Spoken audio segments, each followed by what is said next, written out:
안녕하세요. 텐서플로우 4개월 차 개발자 박혜웅입니다.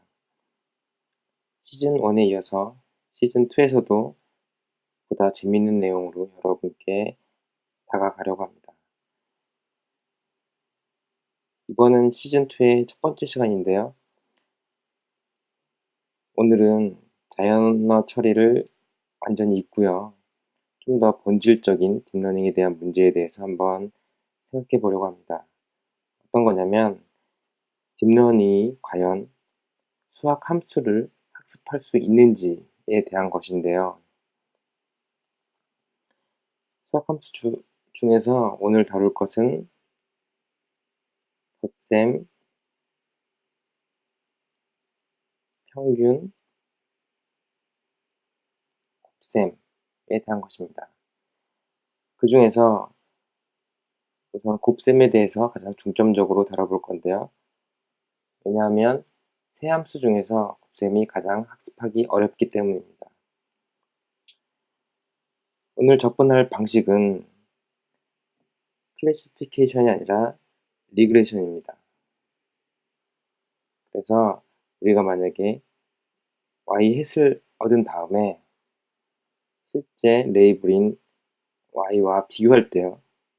비교할 때 크로스 엔트로피 계열을 안 쓰고요. 루트 민 스퀘어 에러, 일반적으로 리그레이션에 자주 쓰는 코스트 펑션이죠. 이걸 쓰려고 하고요. 신경망 구조는 우선 입력은 두 값을 받고요. 출력은 하나를 받습니다. 예를 들면 이렇게 되겠네요. x1 곱하기 x2는 y 햇, 이런 식으로 계산이 나오는 그런 신경망을 만들어 보려고 하고요. 첫 번째 레이어 그리고 두 번째 레이어, 총 두 개의 레이어가 정되어 있고, 첫 번째 레이어에서는 이 보시면 녹색으로 되어 있잖아요. 예, 이 녹색에 해당하는 부분들이 모두 액티베이션 펑션을 사용해서 비선형으로 처리를 하려고 하는 거고요. 마지막 레이어는 액티베이션 펑션이 없기 때문에 선형적으로 결과가 나오겠죠. 자, 이제 소스로 들어가서 실제로 이것을 어떻게 구현하고요. 또 구현하면서 하이퍼 파라미터를 어떻게 조금씩 튜닝해서 좀 더 나은 결과를 만들 수 있는지, 이것을 이번 시간에 알아보려고 합니다. 자, 이제 그럼 소스로 들어가서 한번 어떻게 수학 함수를 딥러닝으로 학습할 수 있는지 한번 코드를 살펴보도록 하겠습니다. 첫 번째 시작점은 메인이겠죠.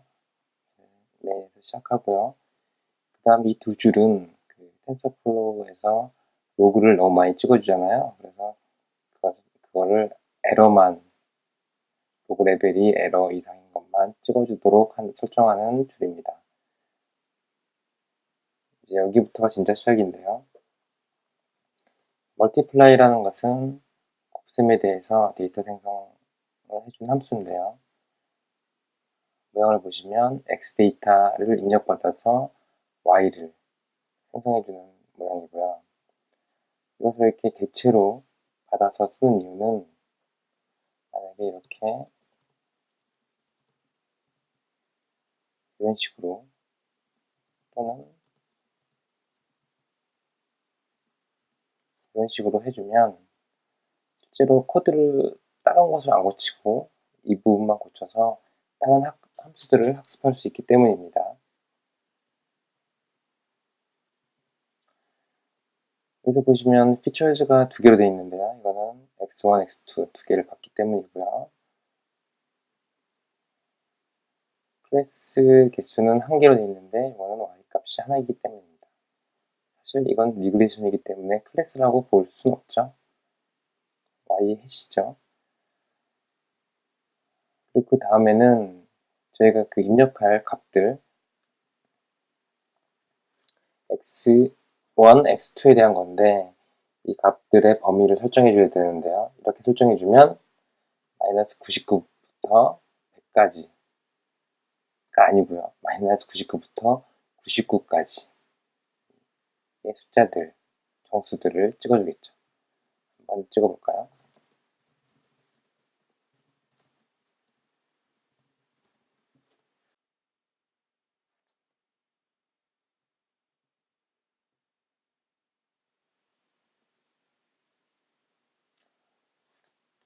실행을 해보면 이렇게 마이너스 99에서 99까지 대략 한 200개 정도의 숫자들이 디지트에 저장됨을 알 수 있습니다.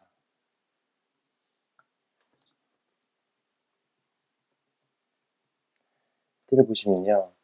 엔트레이는 학습에 사용되는 데이터 개수이고 엔테스트는 테스트에 사용되는 데이터 개수입니다. 학습에 사용되는 개수는 4000개 정도인데 실제로 x1, x2가 200개씩이니까 모든 조합은 4만 개 정도 되겠죠. 그러면 약 10% 정도를 학습하는 것을 알 수 있습니다. 이제 X 데이터를 먼저 만들어야 되는데요. numpy에 있는 랜덤 초이스 함수를 이용해서 우리가 갖고 있는 200개의 정수들 목록에서 트레인, 테스트에 사용할 개수 그리고 x1, x2에 해당하는 개수의 형태로 이 쉐입이죠. 이런 쉐입의 형태로 랜덤하게 값들을 추출해 줍니다. replace true라는 것은 같은 값을 다시 뽑을 수 있다는 뜻이고요. 이렇게 해줘서 X 데이터를 만든 후에 펑션이라는 객체 위에서 보시면 multiply로 지금 정해져 있죠. 이 펑션이라는 객체를 통해서 y 데이터 값을 얻게 됩니다. y 데이터 값까지 얻었으면 트레인과 테스트로 x와 y를 각각 나눠주게 됩니다.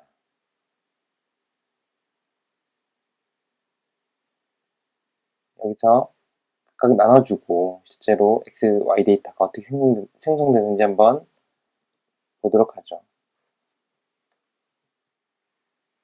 결과를 보시면 실제로 우리가 학습할 것은 multiply라는 함수고 digit의 범위는 이렇게 되고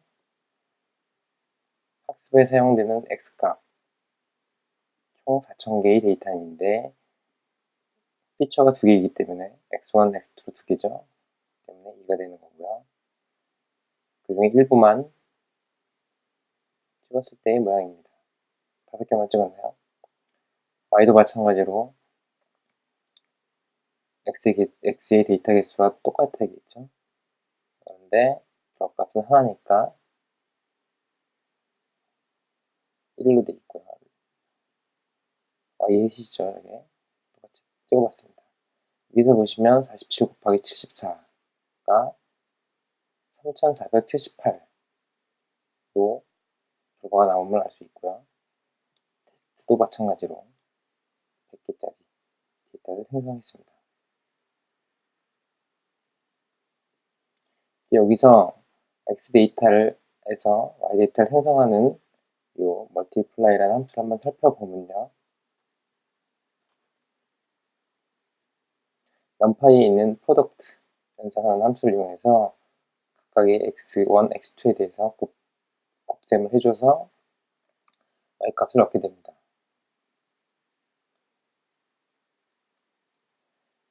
이때 y 값은 1차원 배열이기 때문에 연산의 편의를 위해서 2차원 배열로 디멘션을 하나 늘려주게 되는 거죠.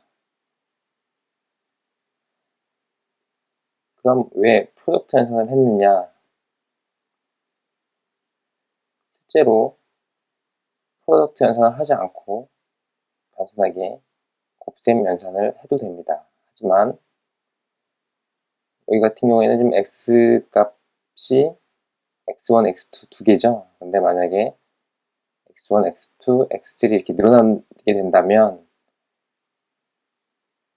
적절하게 모든 값들을 곱해야 되기 때문에 프로덕트 함수가 더 좋다고 생각합니다. 마찬가지로 add라는 함수를 표현할 때도 일반적인 덧셈보다 썸을 해주는 게 낫고요. average는 num파이에 있는 average 함수를 그대로 사용합니다. 이렇게 사용해 두시면 x 데이터에 따라서 y 데이터를 생성하는 3개의 함수를 쉽게 만들 수 있겠죠.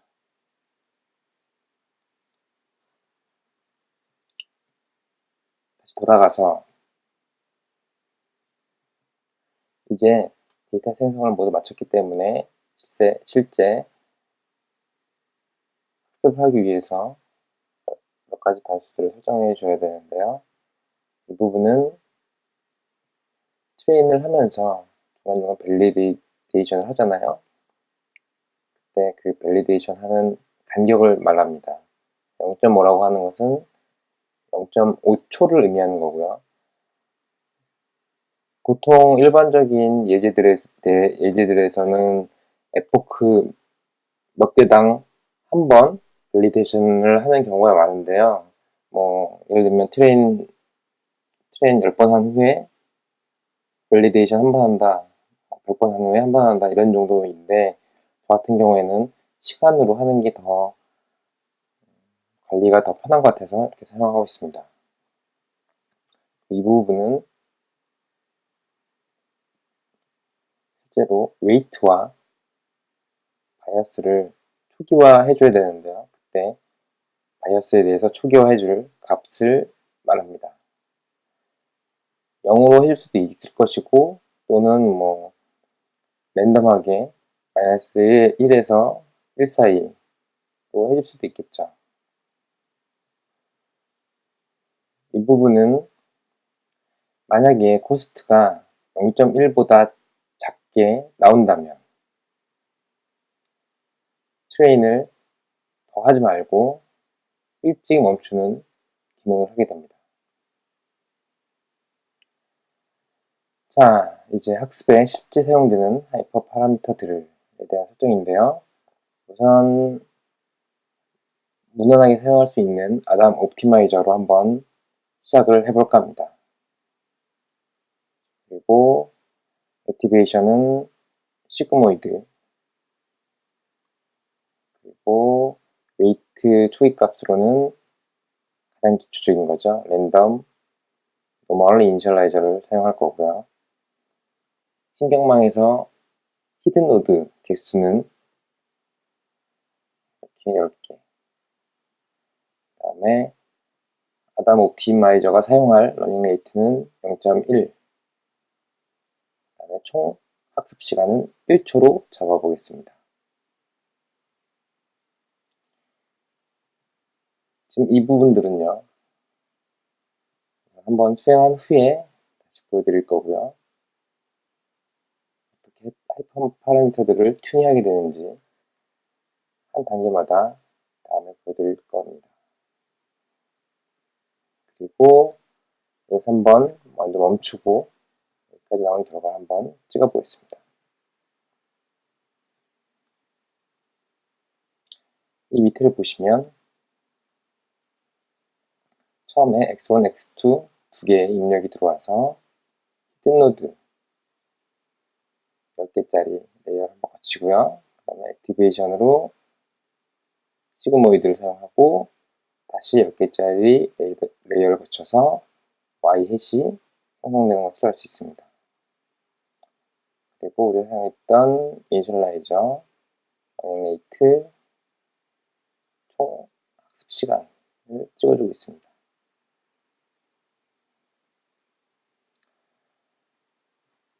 이 아랫부분은요,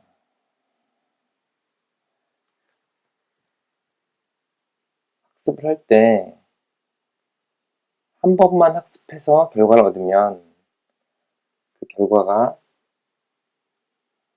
일정치가 않을 때가 있어요. 그래서 한번 학습을 3번 해서 3번 다 비슷한 결과가 나오는지 한번 확인해 보려고 하는 거고요. 여기 보시면 학습 시간이 10초 미만일 때는 3번을 하고 10초보다 클 때는 한 번만 하는 걸로 정해놨습니다.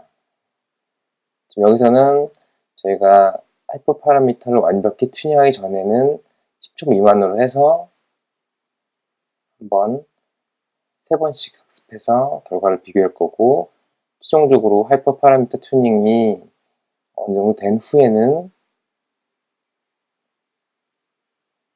학습을 한 번만 해서 결과를 확인하려고 합니다.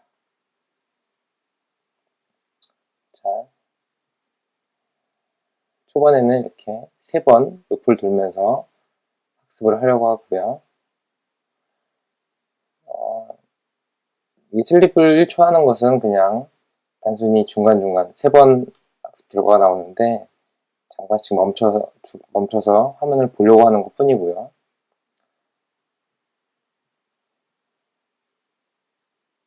학습을 할 때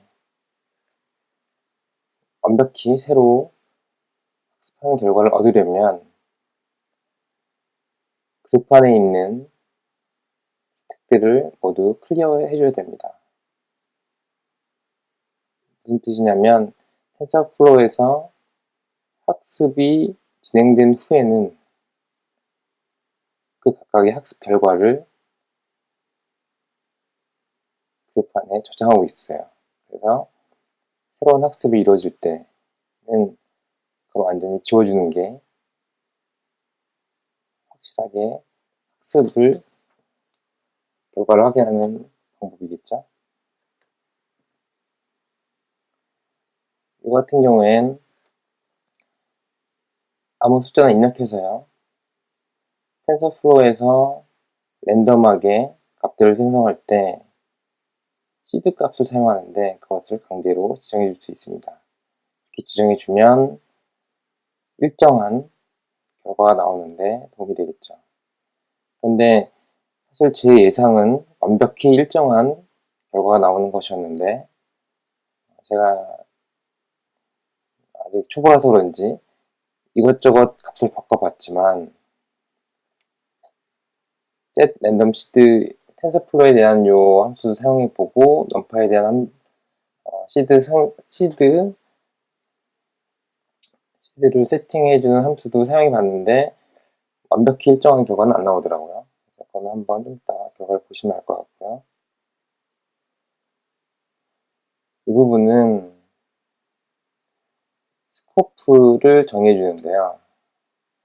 이 스코프 이름은 그래프에서 보시면 그래프를 생성할 때 사용해주고 있습니다. 제가 여기다 스코프 이름에다가 이렇게 날짜를 붙여주는 이유는요. 이 그래프 소스를 보여드리면서 다시 한번 말씀드리겠습니다. 그래프 소스로 한번 가볼까요? 그래프 소스 넘어가면 이게 텐서플로우 그래프를 생성해주는 함수입니다. 좀 전에 그 날짜 포함된 이름을 받았고요. n 피처즈는 현재 x1, x2니까 2개죠. n 히든즈는 현재 10개입니다. 히든 노드 개수죠. 이거는 1이고요. 반영 레이트 지금은 0.1이고 optimizer 그 다음에 액티베이션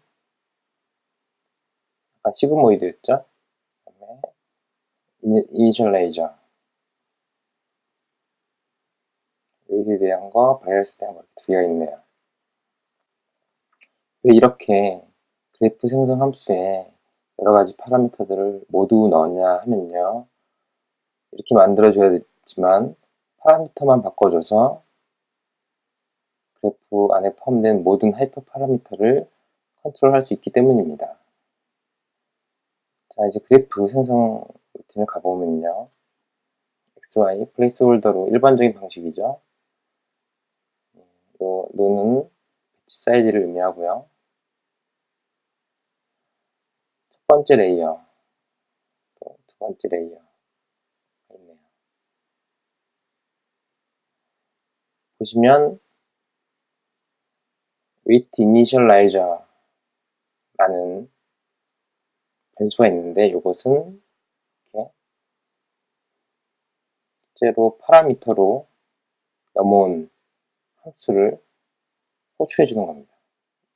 액티베이션도 마찬가지로 이 함수의 파라미터로 전달된 것을 호출해 주게 됩니다.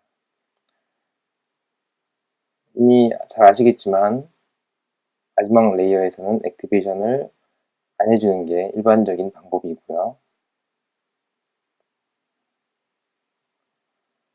그 다음에 최종적으로 yhat을 얻은 후에 yhat과 실제 레이블인 y를 루트민 스퀘어 에러 방식에 의해서 코스트를 구하게 됩니다.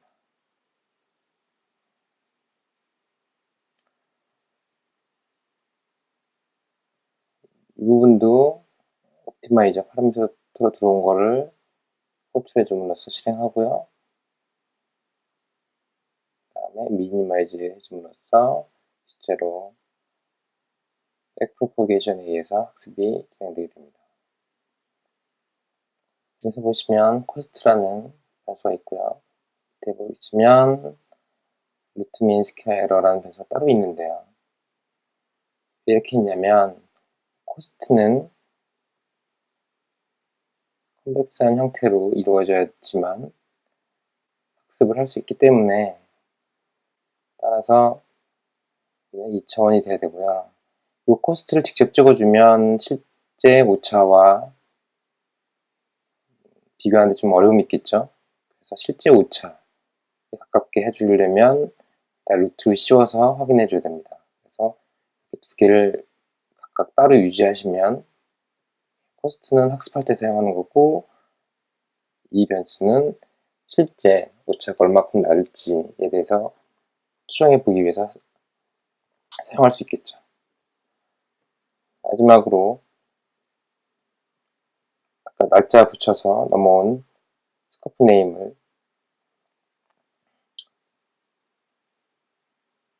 함께 사용해서 이렇게 서머리 변수들을 생성합니다. 이렇게 생성해 주면요. 왜 날짜를 붙였냐면 날짜와 시간 같이 붙였는데 왜 그러냐면 텐서 보드에 코스트 그래프가 그려질 때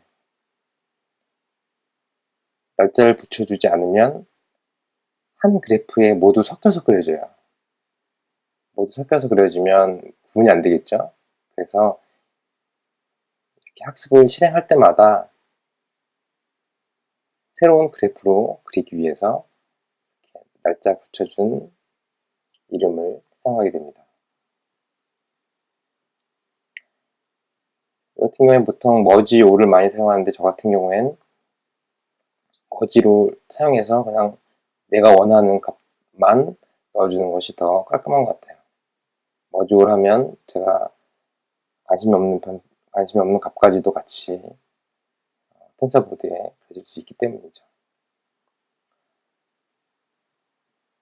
그리고 이렇게 이 그래프에 관계된 변수들을 바깥으로 빼주게 됩니다. 그러면 이 빌드 그래프를 호출한 이렇게 변수들을 밖에서 사용할 수 있게 됩니다. 가까이 그래프 노드죠. 그리고 이거는 시간, 총 진행 시간을 확인하기 위한 제가 만든 유틸리티 클래스고요. 이거는 실제 모델이 학습이 진행되면서 체크포인트가 파일로 저장되는지 하는 건데요. 이거는 만약에 체크포인트 파일로 저장이 안 돼 있으면 나중에 리스토어를 할 수 없겠죠. 그래서 그거를 할 수 있는지 여부를 판단하기 위한 거고요. 실제로 모델 파일 패스를 지정해 주는 겁니다. 저 같은 경우엔 이렇게 디렉토리 밑에 모델이라는 프리픽스를 통해서 체크포인트 파일들이 생성되게끔 만들어 놨고요. 앞부분을 보시면 두 개를 사용하는데 이 두 개가 각각 실제 이 실행하고 있는 파일 명과 이 파일에서 실제 학습하고 있는 함수명, 현재 같은 경우는 멀티플라이가 되겠죠. 이거를 같이 사용해서 모델 파일 이름을 지정해 줘야 됩니다. 그리고 모델 디렉토리가 없으면 모델 파일을 저장 못하니까 이렇게 저장해주는 옵션을 만들었고요. 이 옵션은 만약에 이 옵션을 하지 않을 경우엔 텐서플로어에서 그래픽카드 메모리를 모두 다 사용하게 됩니다. 하지만 이 옵션을 사용하게 되면 모델에 필요한 메모리만 사용하기 때문에 한 그래픽카드에서 여러 개의 세션을 동시에 실행할 수 있게 됩니다. 컴피그는 실제로 세션을 생성할 때 이렇게 넣을 수 있고요. 세이버는 세션과 별도이기 때문에, 왜냐하면 세이버가 실제 실행되는 곳은 CPU거든요. GPU가 아니라 그때 밖에서 생성해서 사용해줘도 되고요. 이거는 뭐 너무 잘 아시니까 넘어가겠습니다. 초기화하는 부분이고, 이 부분은 텐서보드에 지금 학습 상태에서 코스트가 얼마가 됐는지 이런 거 기록할 때, 그래프 그릴 때 사용하는 건데, 이렇게 두 개를 해주시면 트레인과 베리드에 대해서 각각 다르게 다른 그래프로 그릴 수가 있습니다. 다른 그래프지만 한 그래프 화면에서 같이 볼 수 있는 거죠. 모델을 체크 포인트에 저장할 때 조건을 확인하기 위한 건데요. 이건 뒷부분에 실제 저장하는 곳에서 한번 설명해 드리고요. 같은 경우에는 아까 사용한 것처럼 트레인 전체 시간이 얼마 걸렸나 확인하기 위해서 이제 이렇게 시작을 한 거고요. 이 부분은 변수들인데 러닝이라고 실제로 학습이 계속 진행될 수 있는지 여부고, 현재 에포크는 0에서 시작하게 됩니다. 하지만 이게 시작하자마자 1이 더해지기 때문에 바로 에포크가 1로 바로 바뀌겠죠. 타이머가 보시면 타이머가 두 개가 있는데, 첫 번째 타이머는 이 학습 자체가 완전히 종료되는 시점을 지정해 주기 위한 거죠.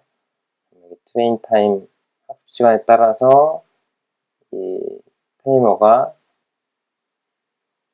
이즈오버 함수를 통해서 이 함수가 true를 리턴하면 트레인 타임이 지난 거고요. true를 리턴하지 않으면 트레인 타임이 지나지 않았기 때문에 이걸 가지고 이 학습 루프를 멈출지 안 멈출지를 결정하게 됩니다. 두 번째 타이머는요, 아까 밸리데이션을 체크하는 간격을 지정해 주는 건데요. 그래서 보시면 밸리데이션 타이머에서 만약에 오버가 될 때마다 밸리데이션 루틴이 수행되게 됩니다. 그러면 이 부분이 학습일 거고요. 이 부분이 밸리데이션이겠죠. 학습하는 것은 일반적인 텐서플로우 실행과 동일하고요. 피드 딕트로 학습할 x, y 값을 넣어주고, 세션 런에서 실제로 수행되는 노드는 옵티마이저가 포함된 트레인 스텝이 수행되게 되고요. 꼭 그리고 이 부분은 코스트로 바꿔서 하셔도 됩니다. 하지만 코스트로 바꾸면 제곱된 오차의 제곱으로 표시가 되기 때문에 실제 오차와 좀 거리가 좀 있겠죠. 그래서 실제 오차 비슷하게 표시하기 위해서 이렇게 다른 값을 만들어 사용하셔도 되고요. 썸머리 부분은 텐서보드에 그리기 위해서 호출되어야겠죠. 그래서 보시면 리턴 값이 지금 요 3개와 매칭되는 게 이렇게 3개 있죠. 첫 번째 트레인 스텝은 우리가 받아서 사용할 필요가 없기 때문에 이렇게 이름 없는 변수로 받게 됩니다. 이 부분은 텐서보드에 그려주는 부분이고요. 마찬가지로 밸리데이션에도 있죠. 밸리데이션에서는 테스트 데이터를 이용해서 실행을 하고요. 사실 여기서 밸리데이션 데이터를 따로 분류할 수 있겠지만 지금 같은 경우에는 최대한 단순하게 실행하려고 했기 때문에 밸리데이션 데이터와 테스트 데이터를 똑같이 사용했습니다.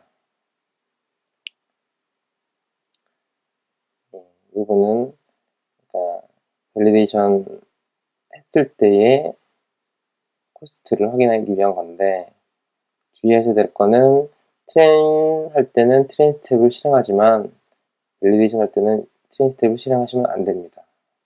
트레인 스텝을 실행하시면 이 밸리데이션 데이터로 학습이 되어버립니다. 그걸 조심하시고요. 이렇게 밸리데이션 실행하고 텐서보드로 코스트를 저장하고 이 부분이 모델을 저장하는 루틴인데요.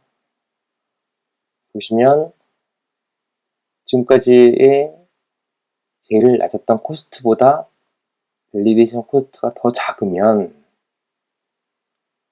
그러면 모델 파일이 체크 포인트라고 하죠. 보통 파일에 저장하게 됩니다. 그리고 저장했다고 기록을 하고요. 그리고 나중에 리스토어 할 때 사용하는 거고요. 리스토어 할 수 있는지 없는지를 기록하는 거죠. 그리고 이 부분은 단순히 로그를 남겨서 현재 트레인과 밸리드의 코스트가 어떻다. 또 코스트가 제일 작아서 그러니까 지금까지 제일 낮았던 코스트보다 더 작아서 모델이 세이브됐다. 모델이 세이브 안 됐다. 이 차이를 기록하는 겁니다. 그렇기 때문에 여기 베스트 코스트 이 값은 위에서 보시면 매우 큰 값, 1의 10승이죠. 매우 큰 값으로 맨 처음에 기록을 해놓는 거고요. 그러니까 1의 10승보다 낮으면 맨 처음에 모델이 세이브 되면서 베스트 코스트가 바뀌겠죠. 그리고 이 부분은 보시면 밸리데이션 코스트가 얼리 스톱하는 코스트보다 작으면 아까 얼리 스톱 코스트를 0.1로 잡았죠? 때문에 0.1보다 작으면 어떻게 해라는 거냐면 실행을 멈추라는 거죠. 무슨 말이냐면 내가 원하는 코스트보다 이미 낮기 때문에 더 이상 학습을 하지 않아도 된다라는 거죠. 지금 얼리 스톱 코스트가 현재 0.1로 되어 있는 이유는 현재 지금 정수 연산이잖아요. 정수끼리 곱셈이잖아요. 이럴 때는 우리가 인지할 수 있는 것은 정수 1 단위겠죠. 근데 1 단위보다 매우 작으면 대략 0.1보다 더 작게 코스트 나온다고 하면 아마 1의 자릿수 단위에서는 1차게 될 겁니다. 그래서 0.1 정도면 현재는 충분하게 보이고요. 다음에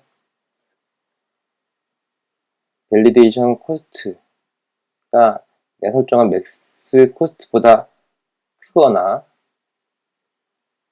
맥스 코스트가 위에 보시면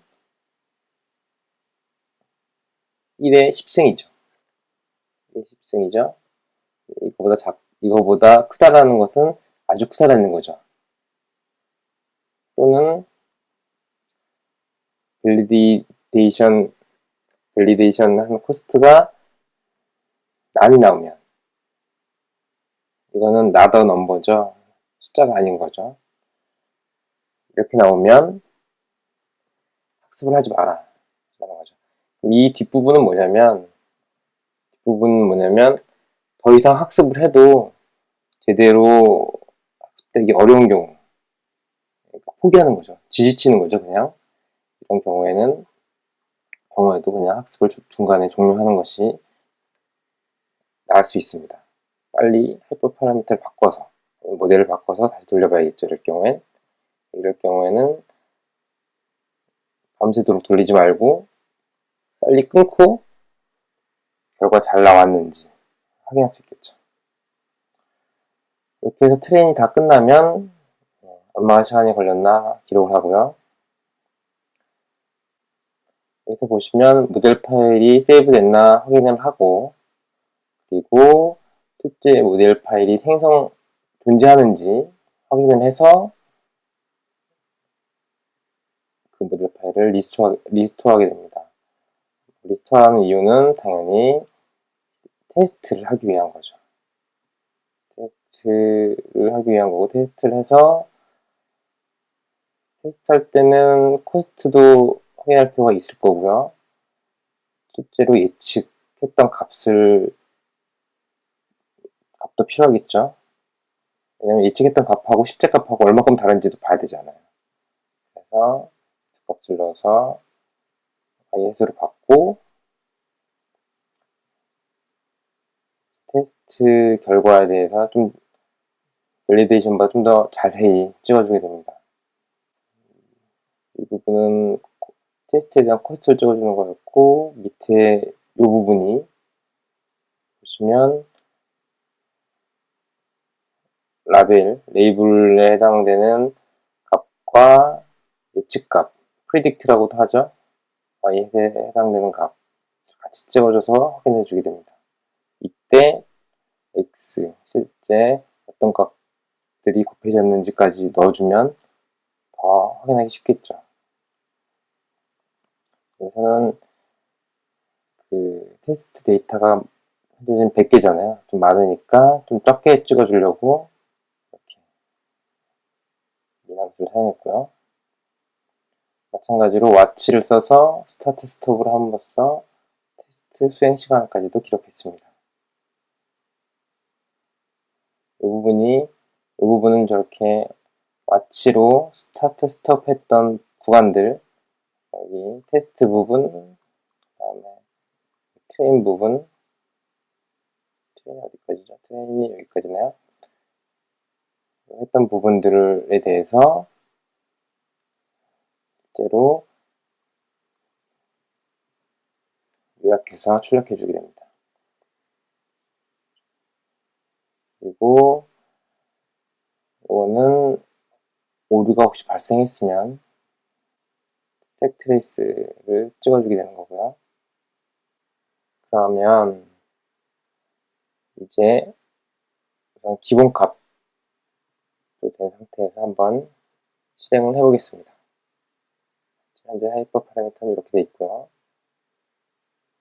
한번 실행해 보면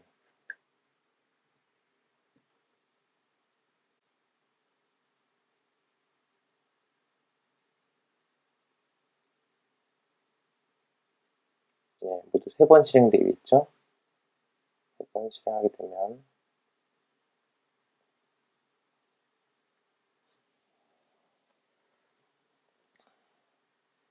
코스트가 대충 3,000씩 나왔네요. 3번에 걸쳐서 3,000 정도가 나왔고, 에포크는 거의 800번, 900번, 거의 900번 이렇게 돌았네요. 그리고 최고로 좋은 값이 나왔던, 코스트가 낮은 값이겠죠? 나왔던 때는 한 중간 정도, 전체 복구 중에 중간 정도가 되겠네요. 그리고 오른쪽 부분은 실제 어떤 하이퍼 파라미터들을 사용했는지 전체적으로 표시해 주는 겁니다. 코스트가 3000 정도일 때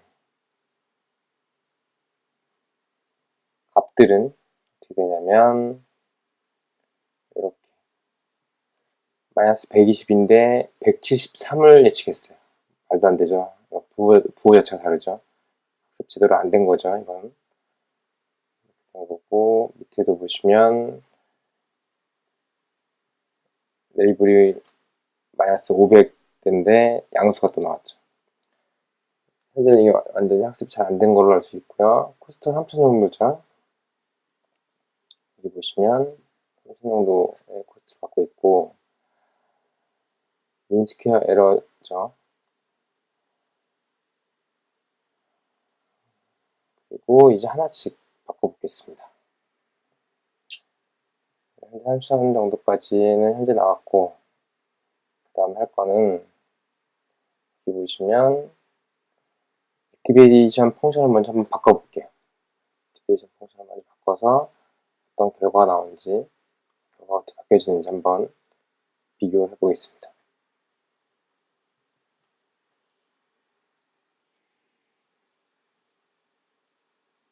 아까는 코스트가 3000이었어요. 코스트가 3000이었고, 지금 현재 학습 시간은 1초입니다. 봤더니 코스트가 한 1700 정도, 1600, 1700 사이로 반으로 줄었네요.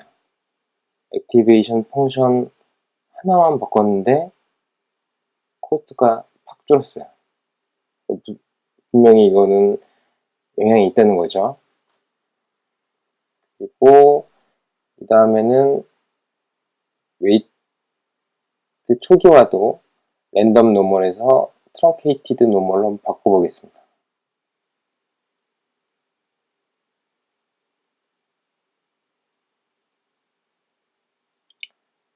보시면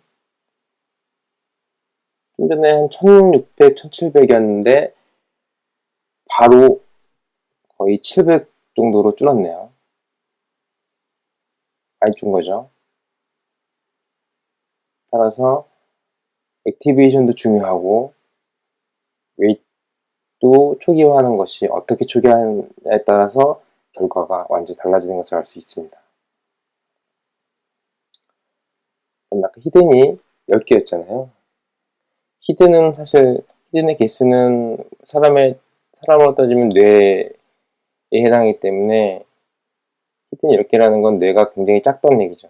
굉장히 어린아이 수준의 작다는 얘기니까 좀 키워주는 게 좀 더 생각할 힘을 더 많이 생각한 힘을 더 줄 수 있겠죠? 그래서 히든을 늘려보면 현재는 10개고요. 그래서 1000개를 늘려보면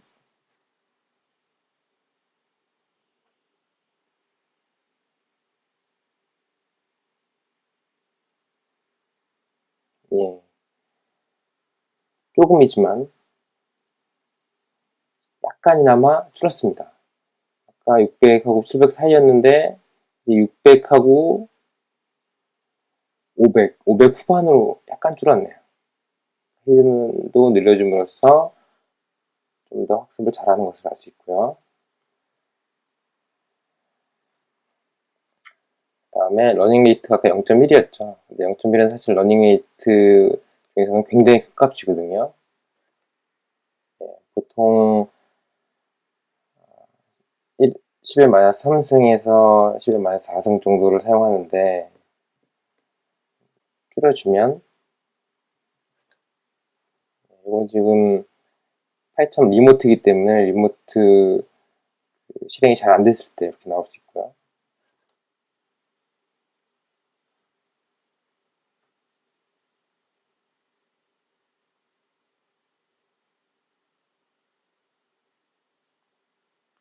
예, 보시면 아까는 500 후반, 600 초반이었는데 오히려 늘었네요.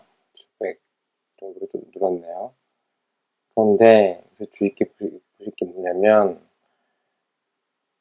전체 F폭이 399인데 제일 좋았던 F폭 역시 마지막 399였어요. 무슨 뜻이냐면 조금 더 학습을 하면 코스트가 더 줄 수 있는 가능성이 있다는 거겠죠. 그래서 이런 제일 좋은 F폭이 뒤쪽에 위치하는 경우 학습 종료할 시점 근처에 위치하는 경우에는 복수를 좀 더 늘려서 여기 같은 경우에는 지금 학습 시간으로 했죠. 학습 시간을 좀 더 늘려서 좀 더 돌려보는 것이 필요하겠죠. 그래서 1초 대신에 좀 더 시간을 늘려서 한번 학습을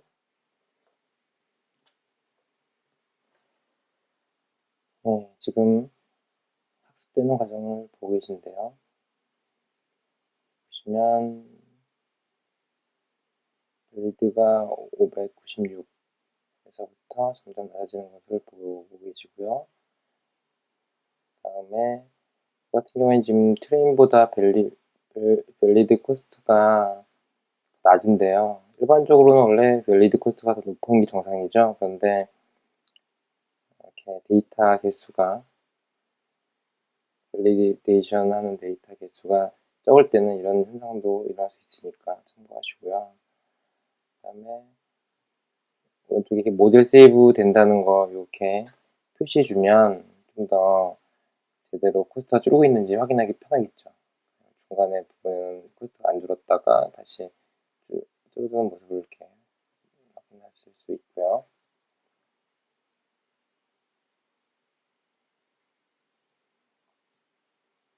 처음 많이 줄다가 점점 그 주는 간격이 약간씩 늘어나는 것을 느끼실 수 있을 겁니다.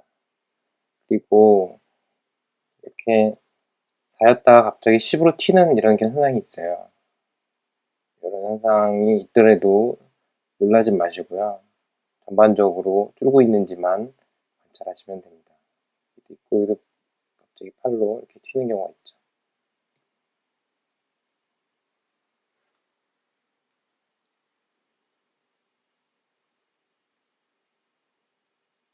점점 코스트가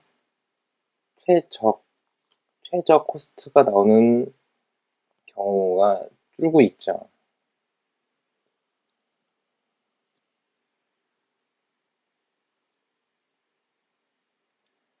그래서 딥러닝 같은 경우에는 정말 최고의 모델을 얻으려면 많은 시간이 필요하고요. 더 좋은 하드웨어가 필요합니다.